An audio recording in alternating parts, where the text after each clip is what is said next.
We all agree it's a crisis, Mayor. No, sir. I'm aware of the bystanders. Yes, my daughter was one of them. My prime suspect just walked in. No, sir. No one wants business as usual. Right. I'll take it from here. Port Charles is under siege, Jason. A lot of innocent people are getting hurt, and it's all on you. Sit down.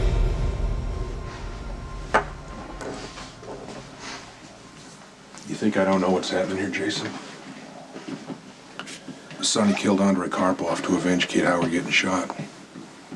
Karpov, his middle management, and the Russian mob and his people retaliated by blowing up one of your truck yards, killing 2 guards, burning down Kelly's, and leaving Mike Horban beaten half to death.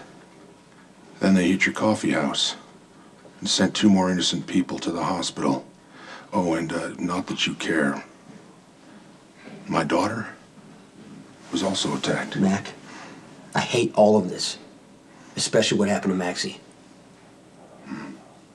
Then you admit you're trying to shut down the Russians by hitting back harder.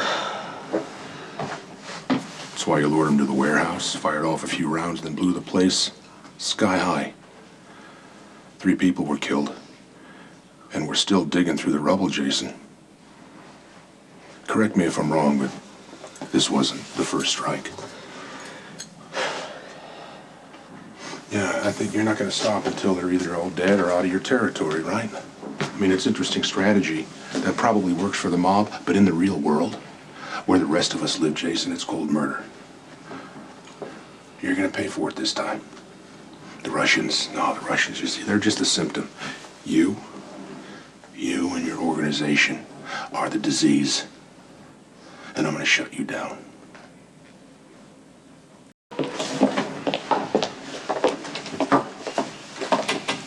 The next time you hypothetically carry out an armed assault on a rival gang, do you think you could possibly change your clothes before the police arrive to arrest you? It's exactly illegal to dress this way. That's very true.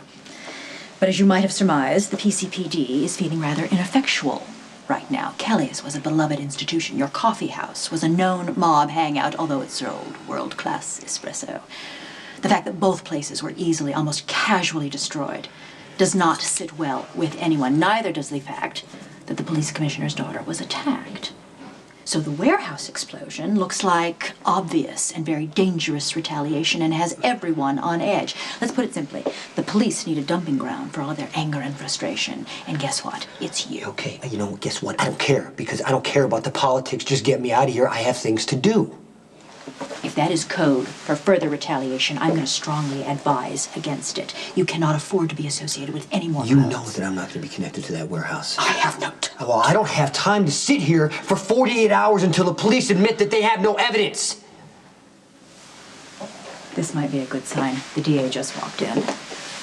Let's hope I can get Alexis to listen to reason.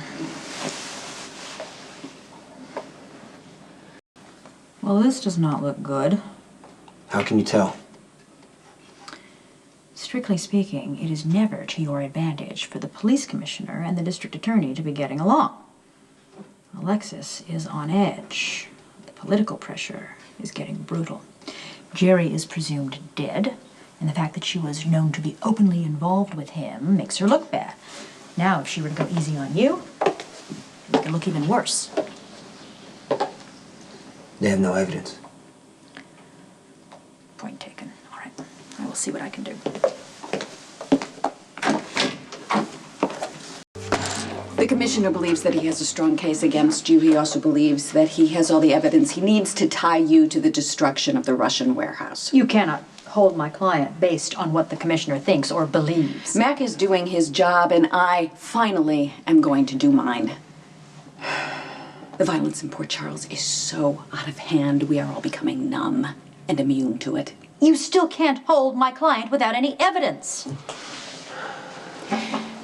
He's wearing the same clothes that he wore when he blew up the warehouse. Oh, yes, by all means. Let's take that in front of a judge. Your Honor, we're charging this man because his wardrobe choices indicate criminal intent. Goes to a pattern of behavior. So basically what you're saying is you have no evidence, so you're going to rely on speculation? You know what? You're right, Diane.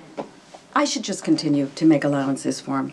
Really, because he is, after all, the good mobster. After all the bad guys in Port Charles, he is the good bad guy. So we'll just let him off the hook, right? Wrong. We are done.